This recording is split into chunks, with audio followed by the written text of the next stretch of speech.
Agora eu vou demonstrar como que eu fiz nesse caso clínico para ficar fácil de entender.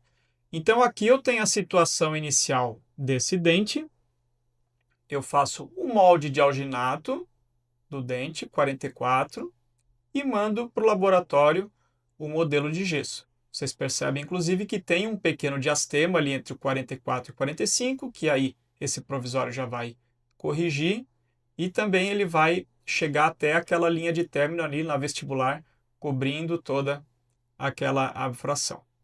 Então aqui está o modelo de gesso, o laboratório faz o modelo, faz um pequeno preparo do jeito dele, ali no dente que a gente diz que é para fazer. É sempre bom fazer um xizinho com grafite, tá? Porque às vezes não está muito claro qual dente que é para ser feito o provisório.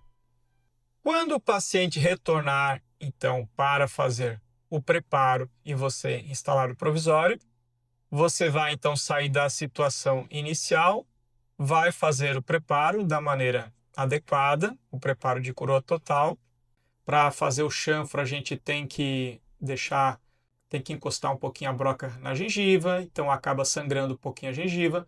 Por isso que, por exemplo, eu não recomendo fazer o molde ou o escaneamento no mesmo dia, tá? Eu acho que é muito mais legal você fazer o preparo, fazer o provisório e depois, numa consulta seguinte, fazer os acabamentos, ver se a gengiva está bem cicatrizada também, para decidir se quer fazer o escaneamento ou o molde de trabalho. E aqui cabe um outro adendo, né? É nesse dia, pessoal, que a consulta tem que ser uma consulta tranquila. Você vai marcar essa consulta ou no início da manhã ou no início da tarde, tá? Porque ela tem que ter um tempo mais ou menos de 1h30 a 2 horas. Para você fazer um preparo provisório em 1 hora, você tem que ser bem bom, você tem que estar fazendo bem rapidamente já, tá? E o provisório não pode dar muito ajuste. Aí eu estou fazendo lá o meu preparo, acho que agora está legal, vou ver se o provisório entra. Muitas vezes o laboratório deixa o provisório com uma borda um pouquinho espessa, e aí o provisório não entra. Então, até para esse dia de instalar o provisório, o teu preparo não precisa estar 100% bom. Basta que ele esteja, que o provisório consiga entrar dentro, né, sobre o preparo, tá? Tanto que eu recomendo fazer a consulta depois para refinamento de preparo.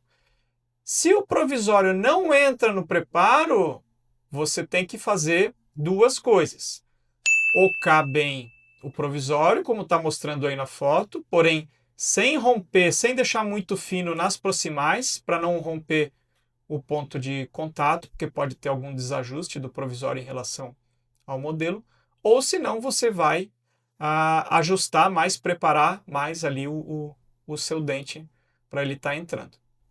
Como vocês podem ver aqui na imagem, o provisório já entra sobre o preparo, só que ele está ali sem retenção nenhuma, tá um chapéu mexicano sobre o preparo.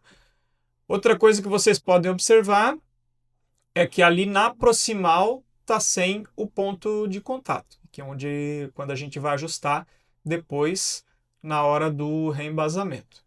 Existem duas técnicas de você fazer o reembasamento: manipulando o pó em líquido e inserindo sobre a coroa, a parte interna da coroa, ou fazer pela técnica do pincel ou de nylons. Mas eu gosto mais da técnica de manipular o pó líquido e inserir ele dentro da coroa provisória e depois inserir sobre o preparo bem vaselinado. Não esquecer disso. Depois que escoa o excesso de acrílico, a gente deixa ali o excesso, não tira por enquanto, deixa uns 2 minutinhos ali sobre o preparo, remove, quando tiver ali pela fase borrachoide, a gente joga ele na água. Se for uma água morna, melhor, se não pode ser uma aguinha fria mesmo, para não ter tanta contração de polimerização do acrílico.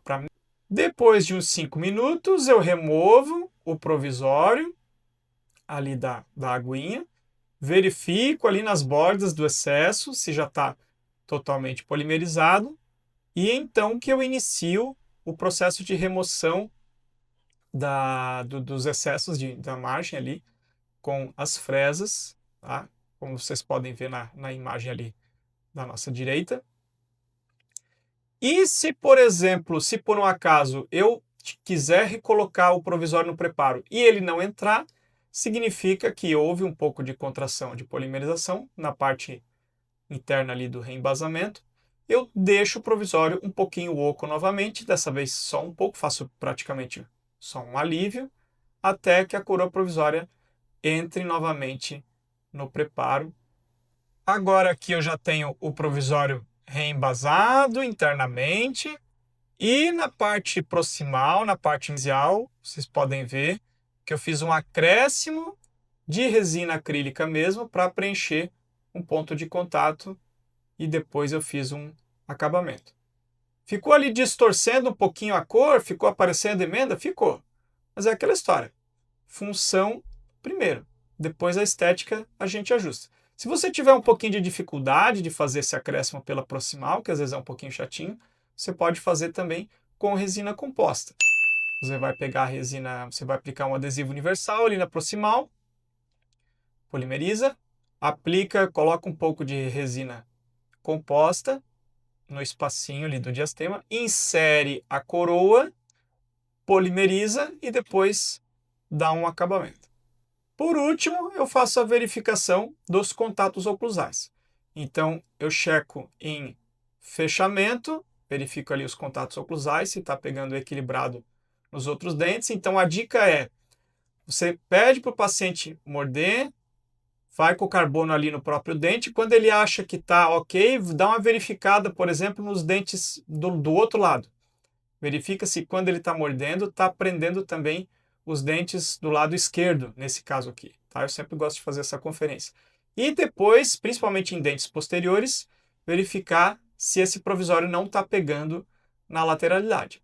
Porque se ele está pegando na lateralidade, às vezes é um fator que pode fazer a sua coroa se deslocar, por melhor que esteja o preparo. Depois, quando a gente for fazer a cimentação, conferir esses contatos em fechamento, principalmente novamente.